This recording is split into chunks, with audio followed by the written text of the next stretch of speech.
Good morning, afternoon, and evening, everybody. I would like to welcome you to this very interesting webinar titled VTS Authorization, which is the third and last one for now on various aspects of vessel traffic service or services are organized by the Worldwide Academy. Please remember to mute your microphones, turn off your video cameras during the presentation part of the seminar, and then we will have questions and answer session after the presentations have been provided. If you have questions during the presentations, you are free to write them in the chat of this webinar, and we will address them after the presentations have been done. As you will know, please turn off your cameras to conserve bandwidth. As you will know, coastal states have the obligation to provide vessel traffic services as they find necessary, based on the volume of traffic or degree of risk, as described in SOLAS Chapter 5. The states would typically appoint what we call the competent authority for this area in its legal framework, and then the competent authority is responsible for authorizing some other stakeholders, organizations to provide VTS services in their waters. Today, we will try to shed some light on how this all works and some aspects of this. From the perspective of the competent authority and from the perspective of those that provide VTS, which we call a VTS authority actually today in today's terminology. Today we have two excellent speakers, very knowledgeable about all aspects of VTS. And the first speaker is Neil Traynor, who is employed with the Australian Maritime Safety Authority as Principal Advisor, Vessel Traffic Services. His major areas of responsibility include managing AMSA's role as the competent authority for VTS, including oversight of the associated regulatory framework, the assessment and appointment of VTS authorities, and the accreditation of VTS training organizations. It also includes providing strategic advice to AMSA with regard to meeting its responsibilities as the competent authority for VTS. Neil will give a presentation on VTS authorization from the perspective of the competent authority, of course. The second speaker is Mr. Stephen Sousa, who is Marine Manager of Operations at Melbourne Port, one of the largest ports in Australia, with a throughput of 85% of the state's economy. Stephen has a Master Mariner Class 1 certificate, and he has worked 14 years in the Merchant Navy, 2.5 years in as a chartering officer in a chartering company, specialized mainly in the bulk and general cargo trade. 3 to 4 years as a national operations manager for a major international shipping line in Australia. 6 years as a commercial shipping manager for a major manufacturing company, and 2.5 years as a lecturer at Maritime College in Sydney, and for the last 13 years managing port operations in Melbourne as a VTS manager. Has a long experience and in all aspects of maritime aspects, as well as providing VTS for 13 years. So therefore, Stephen will provide us with a presentation from the perspective of a VTS authority. So having said this, I would like to invite the first speaker, Neil Traynor, on the stage, and ask you, Neil, to give us your presentation. if you are here. Okay, thank you very much, Omar. I'll just start sharing the screen now. So yes, tell me if that is working. Yes, it is working. So go ahead. You have the floor. Oh, thank you very much, Omar. Okay, well, yes, good morning, good afternoon, good evening, everyone, and welcome to this webinar. As Omar said, I'll be giving a brief presentation on VTS authorisation from the perspective of the competent authority. In doing this, I intend to provide a brief overview of the Imo regulatory regime for VTS, then look at VTS in Australia and how Australia gives effect to its obligations for VTS under SOLAS in national law, with a focus on our regulatory framework and in particular the use of compliance audits to assess the extent to which a VTS authority complies with national law and its international obligations, and then very briefly conclude with a brief look at what's ahead. Firstly, the IMO regulatory regime. I assume most people here are aware of it, but just to summarise, SOLAS, as Omar alluded to, provides for contracting governments to establish VTS. The IMO resolution, the current one, A85720, describes the principles and general provisions for the operation of VTS. The Ayala standards provide the framework for harmonising VTS technologies and services worldwide. And I think most of us would be aware that's through a series of recommendations, guidelines and model courses. And then finally, national law provides the legal basis for governments to give effect to the above domestically. Just as an intro before we start, there are currently 27 VTSs operating in Australia, and these are provided by 8 VTS authorities scattered around the country. Australia gives effect to SOLAS through the Navigation Act, and secondly, the regulation, which we term marine orders. In this case, it's Marine Order 64 for vessel traffic services. The Navigation Act, it establishes AMSA, amongst many other things, as the competent authority for VTS in Australia, and it allows for regulations to be made in relation to VTS.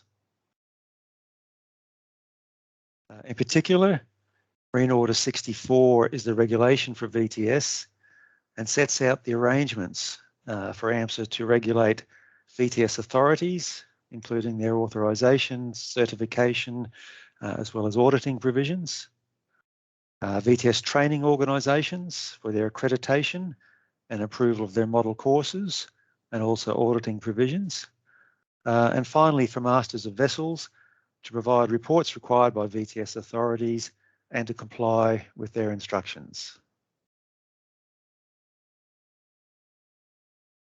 It is a condition of authorisation that a VTS authority must operate in accordance with Marine Order 64, the IMO guidelines for VTS, and Ayala standards related to VTS.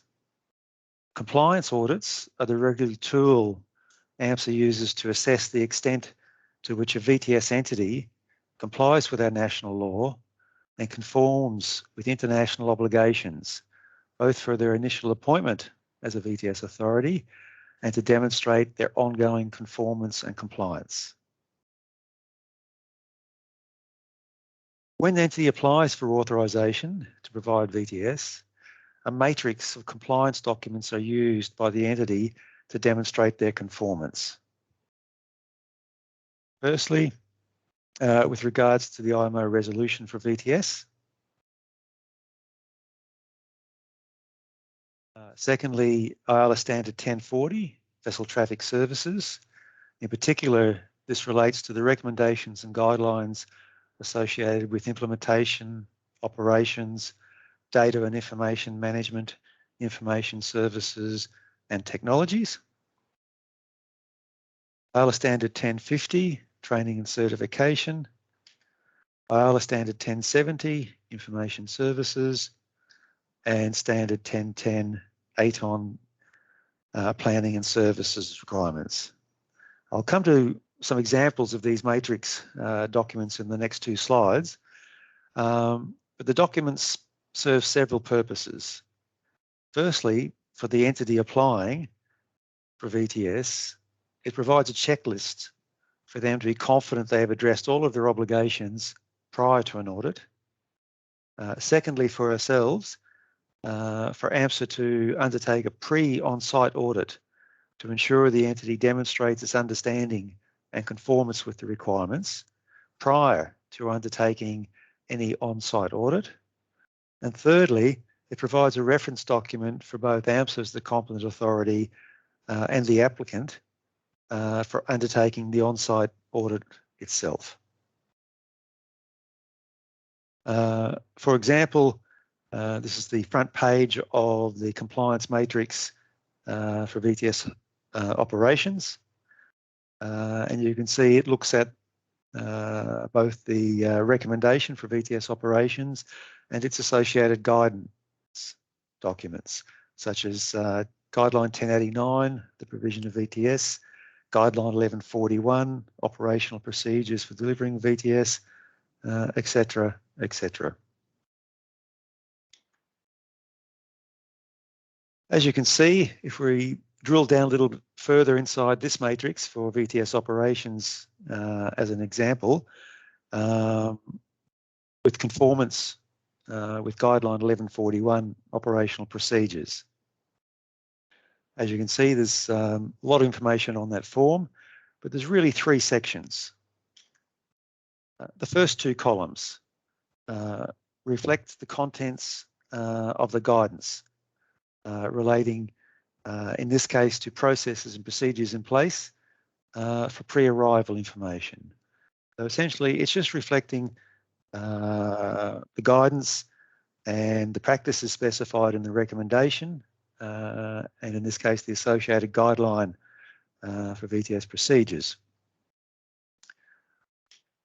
Secondly, the middle two columns are essentially there for the auditee to reference how they've addressed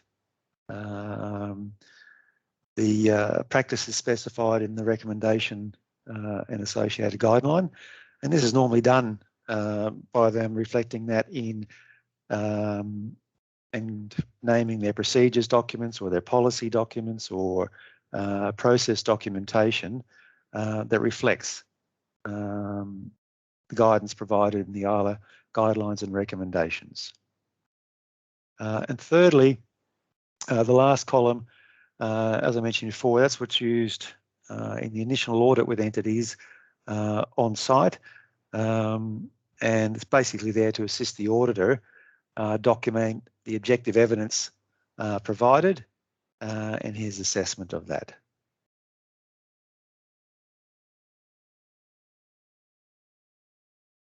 So pending the outcome of the audit, the entity may be authorised and provided with an instrument of authority to provide VTS. In this instrument of authority, it specifies the objectives for the VTS area, the types of service as currently defined in the IMO resolution for VTS, and any other conditions imposed on the entity by the competent authority. In Australia, we generally appoint entities for 5 years with the provisions there for interim audits during that period, and towards the end of the 5-year appointment, a renewal audit. The Marine Order also gives us powers of suspension and cancellation where a particular entity may not be able to demonstrate its ongoing conformance either with the Marine Order or the international obligations.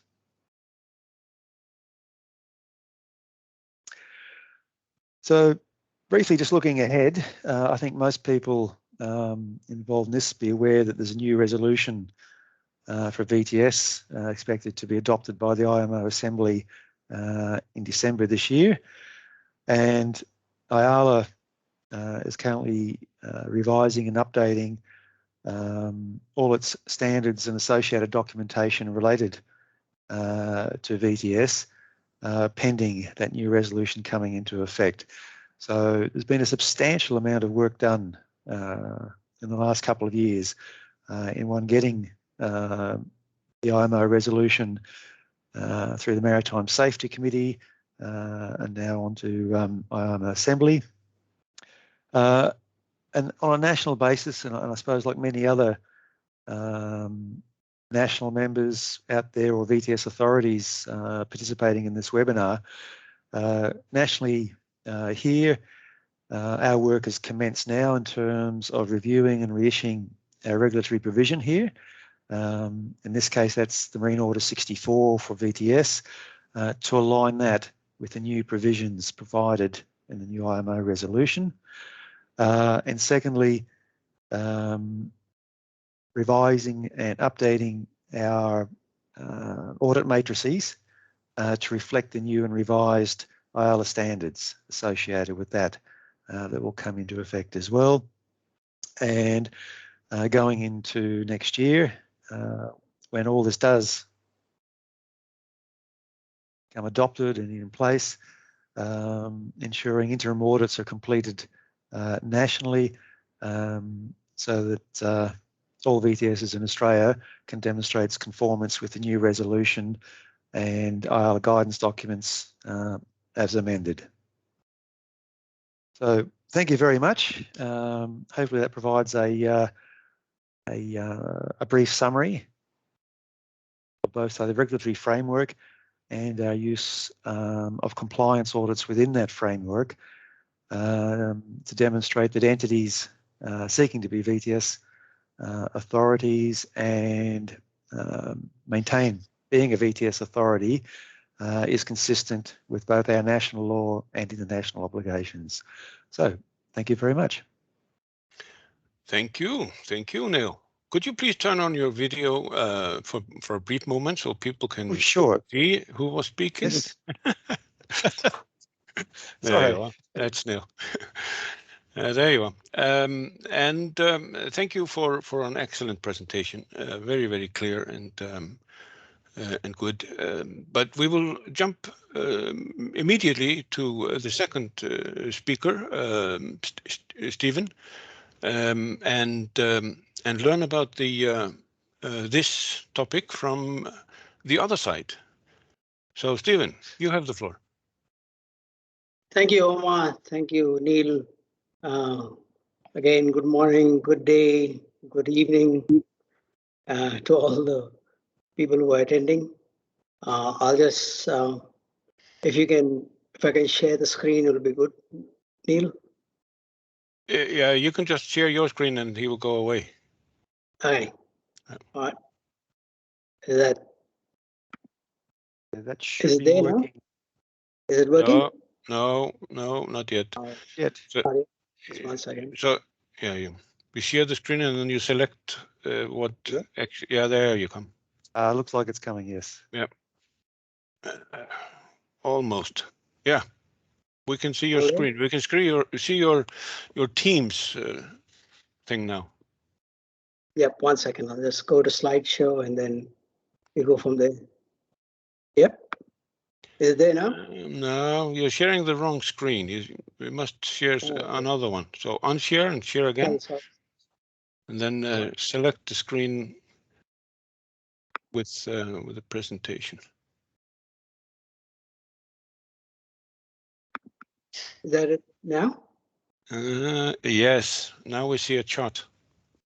Yep, that's it. Okay, take it away. Yeah, so basically this is our VTS area in Melbourne. The blue-purple line is the port waters that we have for the VTS authority to manage. This is the bay for the whole of Melbourne. it's a very sensitive area. 85% of the population of Melbourne interact with this bay at any given time during summer. So it is a very sensitive area, and a lot of eyes are on it. So we've got to be careful what we are doing. Before we next one. Right. So we've got two sections in our VTS. One is the northern sector and the southern sector. The northern sector is where the VTS tower is. It overlooks the River Yarra, and the River Yarra has got a bend. So at the bend, we can actually see the whole river. And the River Yarra has a lot of activities with recreational craft, river ferries, and everything. So it gives us a good view from the tower, and we can manage the traffic well from there. We have another VTS center right at the entrance to the heads at the Point Lonsdale Signal Station. And at this portion there, we've got another VTS center. It is manned sometimes, mostly it's manned there, and it has got a good view of the heads. This is the most dangerous part of our waterway. Just to give you a brief of our waters from a national perspective and a state perspective. So under the Coastal Management Act, the state waters are actually governed by the state regulations. So there are several state legislations that come into play, and the state legislation governs 3 nautical miles from the sea. There are several legislations, and there are separate plans and manuals that have to comply to the various state legislations as well. When you come to a VTS authority, right when we started, before we became a VTS authority, we used to be called Harbor Control. So we had to change from Port Harbor Control to a VTS authority. And what that meant was we had to start redoing all our documentation. One of the good things that AMSA did in the first place, and congratulations to Neil Traynor and his group, they created those checklists. They were the best thing that took place in changing over to a VTS authority, because it gave us exactly everything that we needed to do to get to becoming a VTS authority. The reason why we had to go from so when we went from harbor control to a VTS authority, we had to redo all our documentations, everything. And the first things that we had to do was to consolidate all our state obligations. We first then had to do a new risk assessment to comply with the IALA standards. We then integrated all our documents, manuals to meet the VTS authority. Now, when we say integrating documents and manuals, the reason behind this was with each regulation that was there, we used to have different manuals, different procedures just to comply with those regulations. So we had to bring it all together and to meet the VTS authority and to meet the compliance requirements. So having done that, then we had to have protocols in place with all the agencies, the government agencies that had control or governing rights in that legislation. And in that transition, we had interaction with the Fire Rescue Victoria, Department of Human Health Services, Human Biosecurity Office, which is called now. And so it just kept going on. That was externally. Then internally within the harbor control, we had to change all our documentation. So with our documentation, we had in the state, we mostly managed with the principles of safety management system, We then had to comply to IALA standards, we had to incorporate QMS principles within our SMS, safety management system. So that was done. We had to then make changes to our procedure. For example, we used to give in the harbor control, you're permitted to enter. We then had to change our communications to say clearance to proceed. And now with the latest phraseology, we have gone back to permission to proceed. Then we had created standard operation procedures. We use our standard operation procedures even in our training, on-the-job training, and make sure it complies with the IALA standards as well. We had to write a new VTS operations manual. We had to get all our staff to go back to training with the qualifications of V103. We also had on-the-job training to make sure they meet the new standards. And lastly, we had to do audits to ensure compliance, internal and external. So that's where we are at the moment. And looking forward to the next interim audit that is coming up with AMSA. Thank you. And any questions? Yes, and thank you, Stephen, for an excellent presentation. And the question is now, are there any questions from participants? There are a couple of things in the chat, but if you have any questions at this stage, please raise your hand or write it in the chat. We will be trying to address all questions we have received. Now I'm looking at. There was a question about the presentations, if they could be shared, and this session is being recorded, and the recording of the webinar will be posted on the Ayala YouTube channel, so you will be able to view this at your own time, in your own time.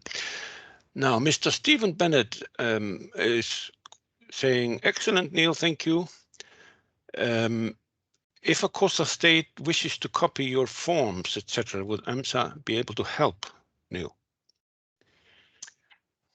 Yes, thank you, Stephen. Yes, as I flagged, all of our forms at the moment are in change pending the new IMO resolution and all of the IALA recommendations and guidelines.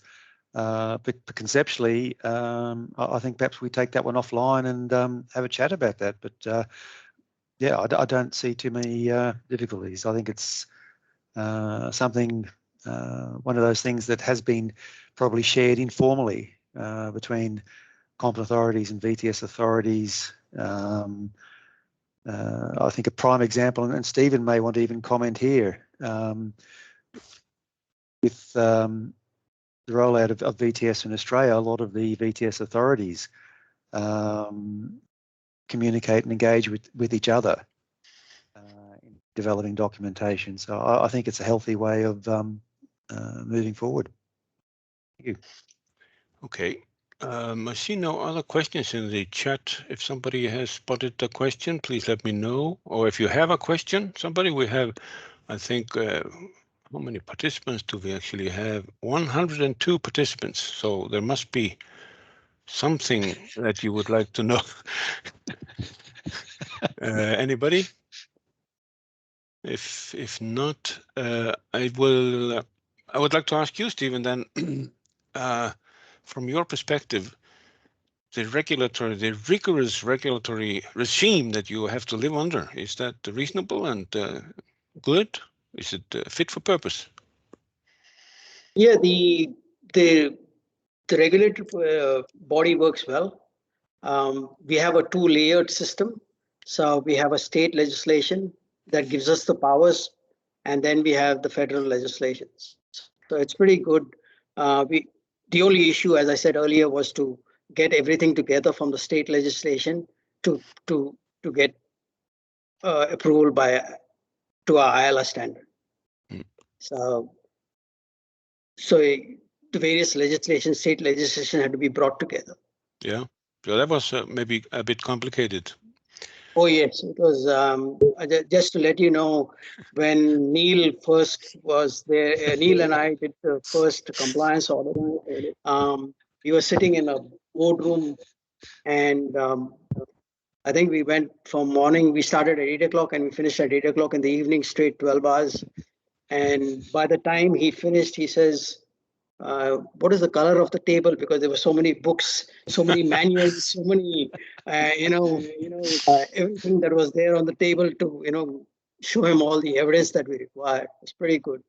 Yeah. Unfortunately, we didn't take a picture. We didn't think of taking a picture of that time, but it was quite hilarious, because of this various documentation that gets incorporated into VTS.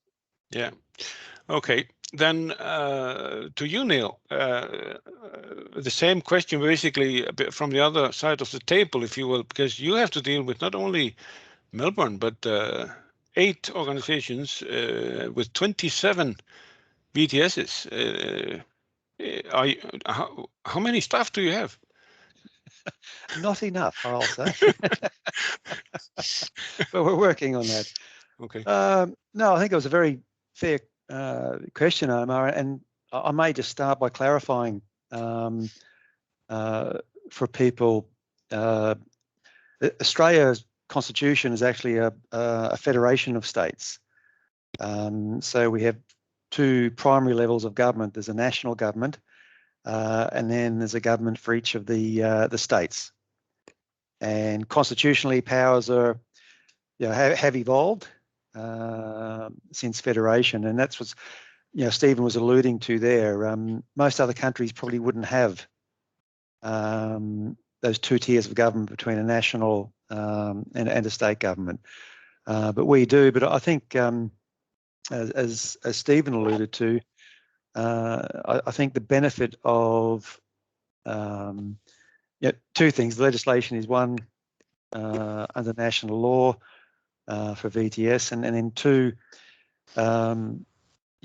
part of that is compliance with both the IMO resolution and the IALA standards.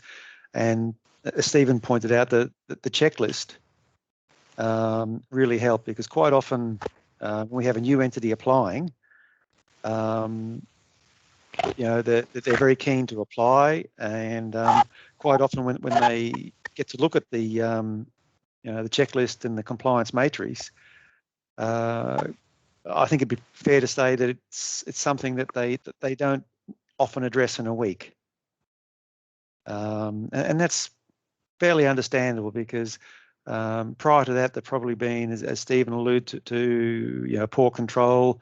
IALA now refers to local port services and things, so they're not obliged to adopt the international framework and standards, but in moving to VTS they have to.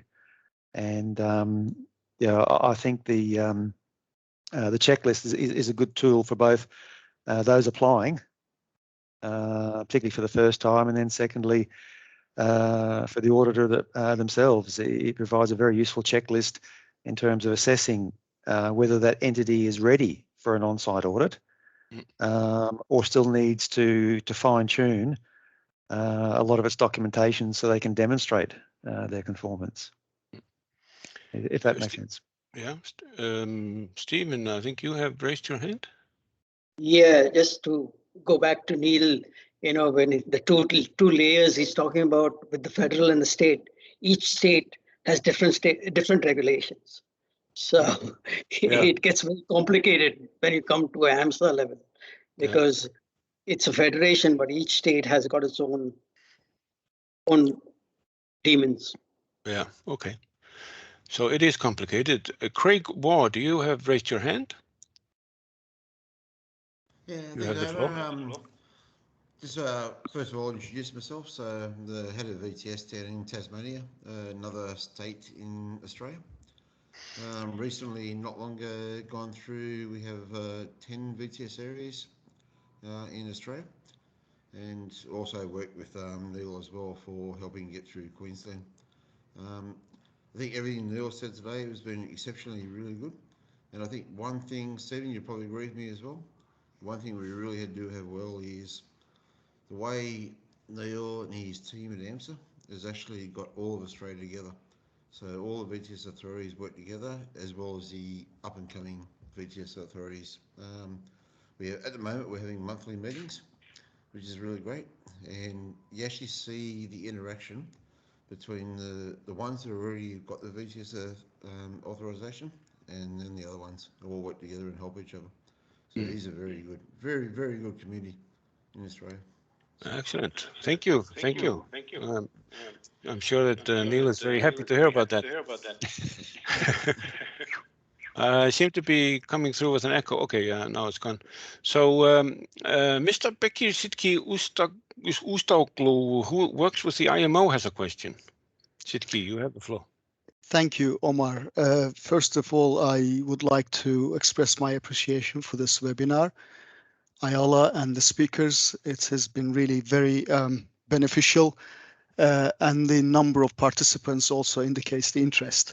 Thank you. I really appreciated the information you shared, dear speakers.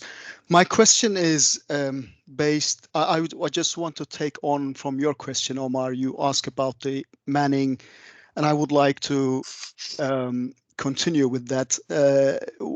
And I want to ask, if possible, of course, you may not be able to give accurate information straight away, but the cost element is an issue. And I'm aware that a VTS is an interesting concept, and many countries, coastal states or port states, are very keen to have their own VTSs in their ports or coastal areas for obvious reasons. And of course, we understand that. But the cost is an issue, and many developing states, based on my observation, are keen to go for VTS services, but it's a costly service.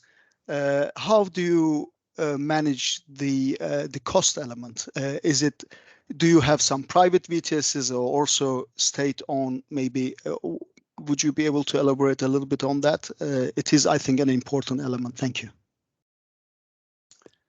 Neil? Sure. Do you want me to commence with responding to that? Yeah, okay. And then Stephen, feel free to come in there. Yeah, no, very good question. Yeah, VTS is not cheap.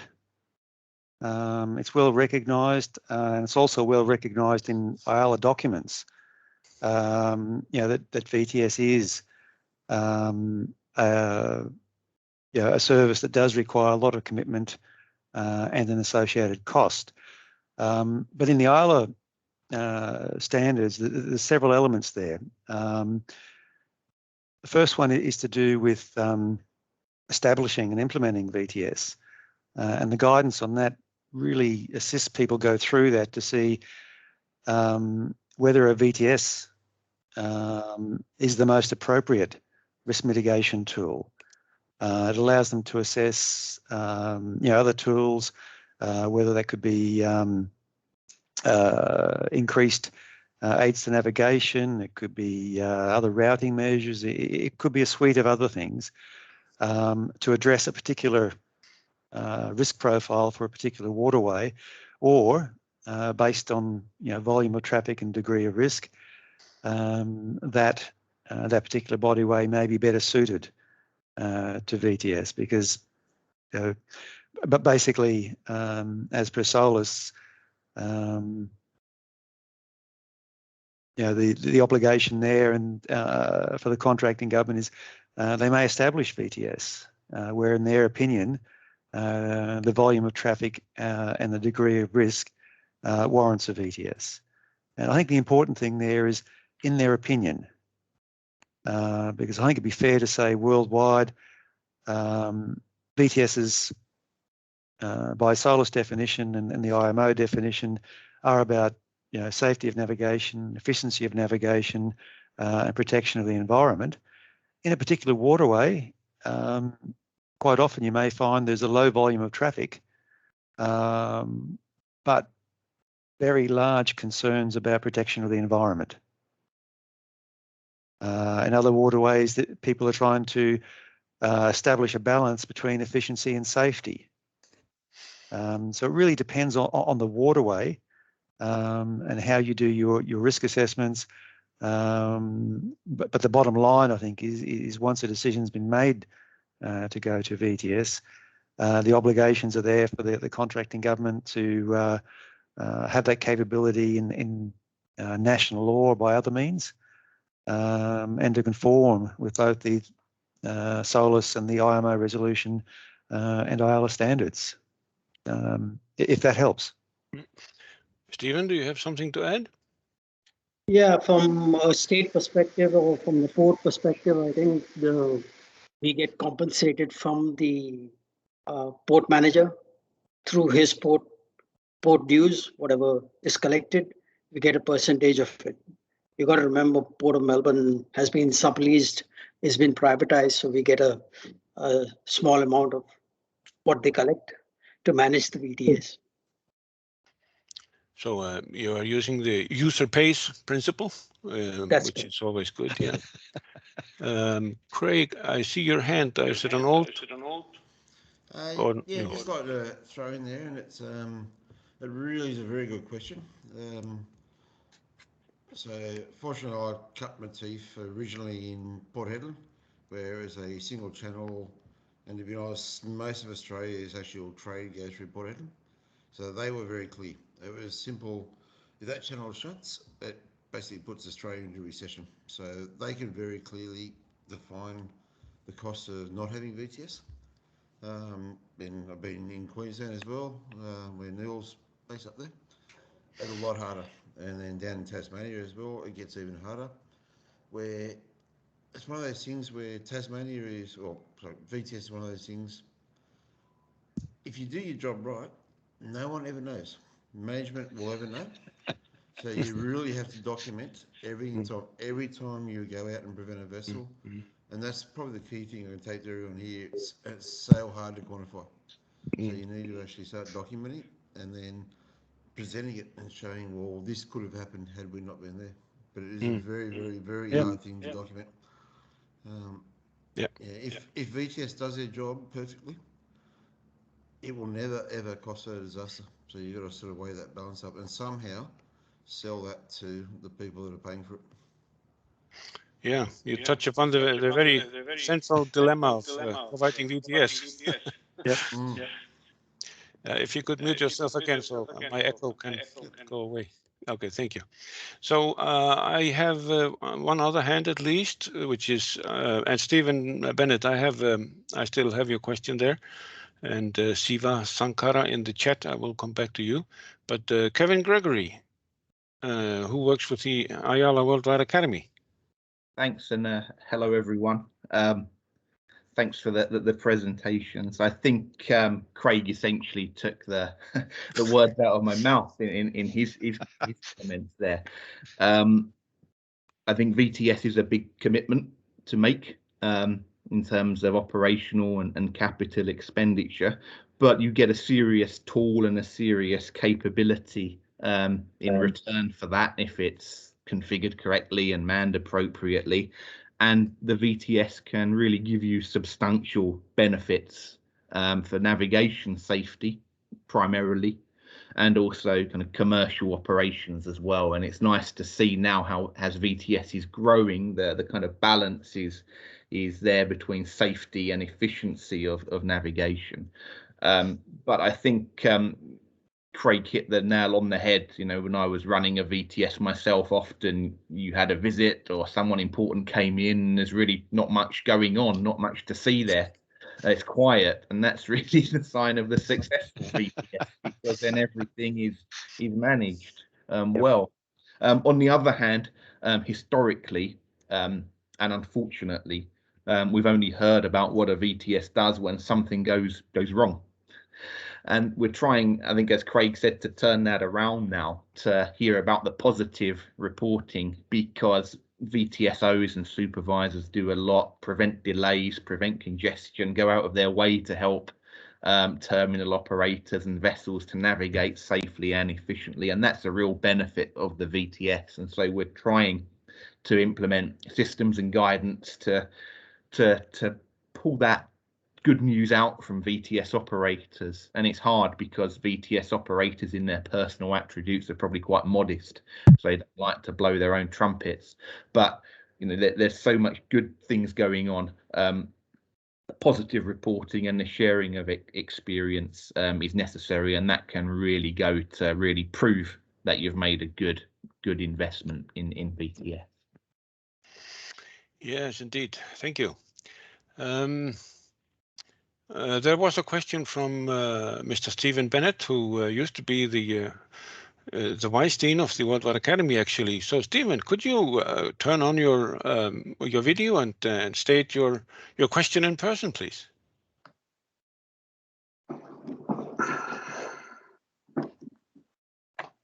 Yes, good morning all.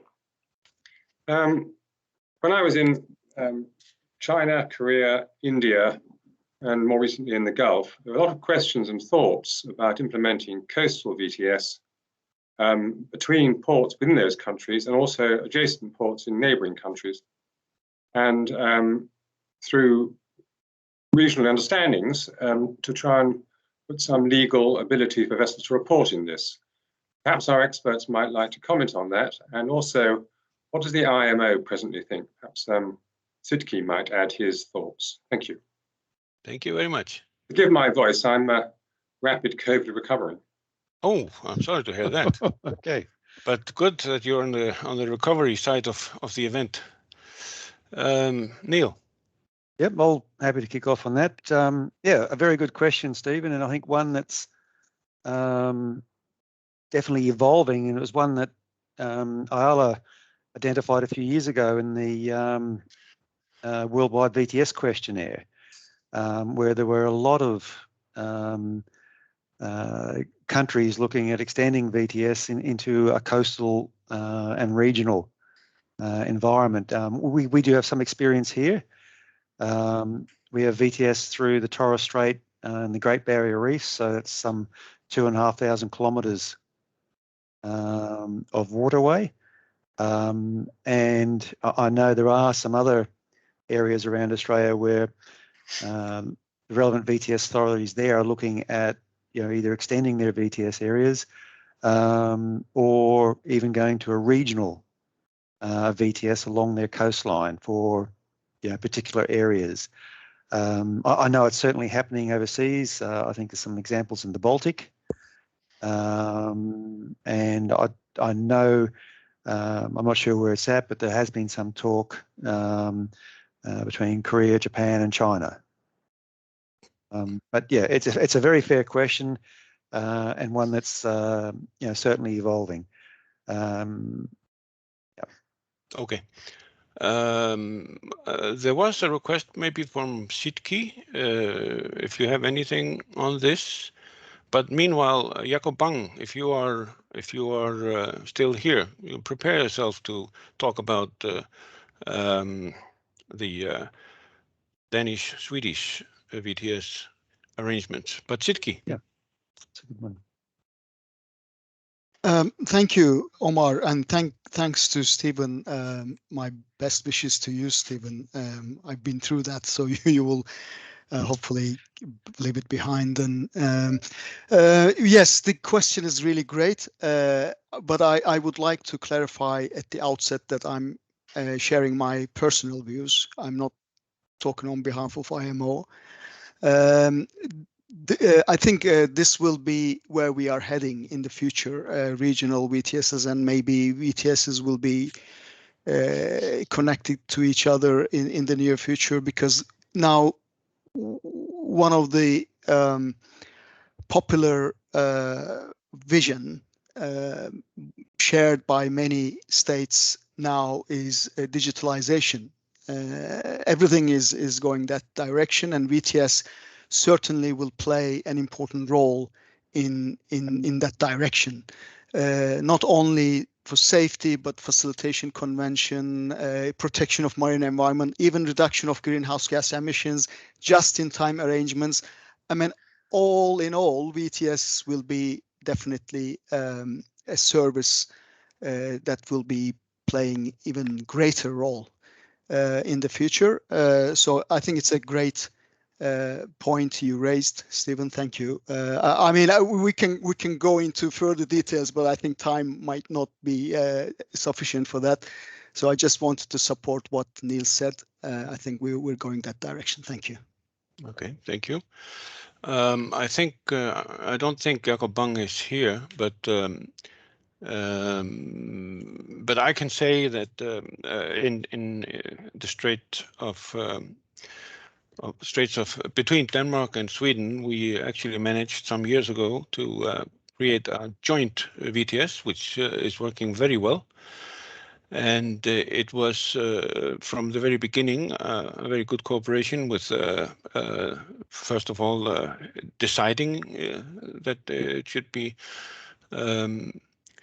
established, and then the procurement, and then the staffing and the operations. So and it actually is 50-50 staffed, with half of the staff being from Denmark, half of the staff from Sweden, and 2 managers actually, one from each country. That's about what I can say. If there is anybody else then who can say more about that, then you're welcome to raise your hand. I think I have a couple of hands. Let me see. Yes, of course. Geraldine, who has a vast experience in VTS, also has some cross-country experience. Yes, Geraldine. thank you, Omar.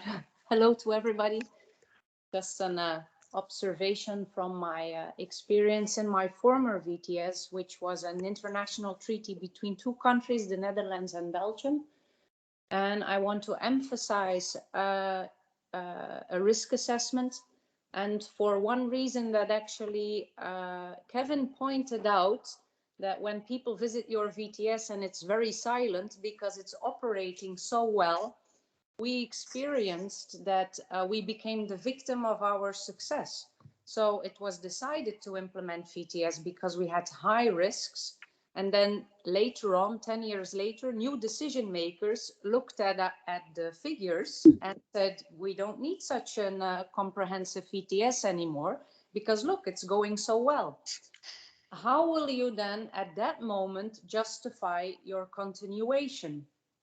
And looking at the huge investment and all the costs that come with it, such a risk assessment 10 years ago, and also a follow-up and an updating each time of that risk assessment, could have helped justifying the continuation to such a level. And unfortunately, then accidents have to happen because they economize less people and whatever, and less training, unfortunately. And then you have an accident again. So if we look at the huge investments, and also if we look at the idea of several countries cooperating together and making such an agreement, then long-term continuity should be guaranteed. And I think the only way to do that is with sound and regular risk assessments. Thanks a lot. Thank you for that. In the chat, there's some information from South Africa. You can see that they charge a VTS levy only for the first port call. And there's only one competent authority, SAMHSA, and one VTS authority, TNPA. And further, there is a question, Siva Sankara, who's asking about virtual target VTS operator may raise. I don't understand your question, so could you please write a bit more on your question there, and then we can address it. And Craig, I think you have raised your hand again. Oh, sorry, I didn't mean to. Okay, good. Thank you. So we have a few minutes left of the hour, that or 5 minutes left, my computer tells me, actually. So I just want I'm sure that amongst the 100 people we have here, there will be a few that are wondering what will be the consequence of the I'm sorry to drop this on you at this late time. What will be the consequence of the new resolution if it gets adopted for the VTS out there? You know, the VTS providers. Is there anything they need to know at this stage? Neil? Yeah, probably just a comment first, if I may. Just responding to Geraldine's comments, and I think and Kevin's. I agree with the comments because I think we've seen that happening in various places around the world. But I think there's another one. The conversation there often focused on incidents happening, and historically that's probably been the case. But I think, as is the case of coastal and regional development with VTS, I think there's very much an increasing application of VTS in addressing efficiency of navigation, and I think that was something that will change the balance again in those sort of decisions. With regards to the new IMO resolution, I think most countries like ourselves, our VTS authorities have all been involved in the development of that resolution through national meetings. They've contributed to the IALA VTS committee in drafting that. So I think most are quite aware of the changes that are coming, and I think the way it went through NCSR and then through MSC, essentially with very minor change, but a lot of very positive comments, that the new resolution is very timely. You know, the current one was written, 20 odd years ago, before AOS was invented, when computers were not extremely powerful, and it's fixed up a lot of the old things. And I think for both authorities and also for the mariner, I think it's going to be a much better document and more consistency in its application, both from the shore and on board. So that's just my view. Thank you. Okay, well, thank you for that. An improvement, which is always good. Of course it would be. So Shiva Sankara, I have your question, but the time is up. I want to close the webinar, but we will stay here for a moment afterwards to discuss your question, if you will, and other questions that might come up. But before I close, I would like to remind you of the Ayala Intergovernmental Project. We are in the process of transforming Ayala from a non-governmental organization to an intergovernmental organization. And in January this year, the government of France signed the new Convention on the International Organization for Marine Aids to Navigation, a new international convention. Shortly after signing, the government of France sent a diplomatic note to 190 ambassadors around the world to invite them to sign the Convention on the International Organization for Marine Aids to Navigation. The timeline for this signature process was set to 12 months, and there are now 154 days remaining of this signature period. So far, the convention has been signed by 13 coastal states, 3 of which have ratified or accepted the convention in their national assembly.